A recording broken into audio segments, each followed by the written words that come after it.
CBS News Justice and Homeland Security correspondent Jeff Pegues is following the latest. Jeff, good to have you. So what can you tell us about the reports that Rahami's dad warned the FBI about his son in 2014? Well, now we're getting a more complete picture of who the suspect may have been. We have these writings that you referenced there, Vlad, but also what his father is saying. Now, his father is saying that he told authorities that his son was a terrorist. And so what we've learned is that investigators interviewed the father, and at some point in 2014, the father recanted.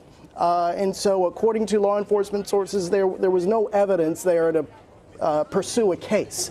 And so the father is saying now that he warned the authorities, but investigators are saying that's not necessarily the case. They talked to him, but there was no case there, and they could not pursue it any further. Jeff, they also found a notebook on Rahami.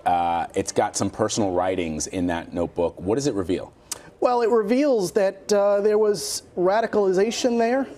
These are writings, and to call them writings might be a stretch. It's a rant. Right. He's ranting about bombs being in the streets, and I'm just paraphrasing some of the things that were found in some of these rants, and there were several there, and there were references to Osama bin Laden and Anwar al-Awlaki.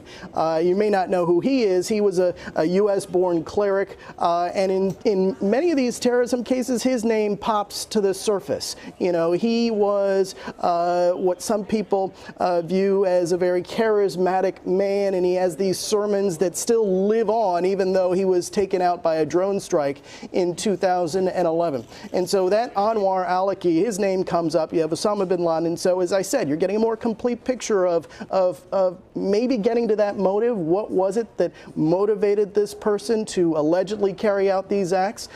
So now we're getting a more complete picture of who this man may have been. And to that, Jeff, there are reports that when he was in Pakistan, which he traveled to, he also traveled to Afghanistan, although he was born there, but he did travel to Pakistan. He traveled to Quetta, which is usually off limits for American citizens, that he got married and that his wife left the United States a few days or a few weeks before this attack was carried out. What do we know about her? Well, we're learning, and we're trying to get to the bottom of that as well. There have been some reports that she left a few weeks before, but what we've been told is that she left several months before, and there were intentions.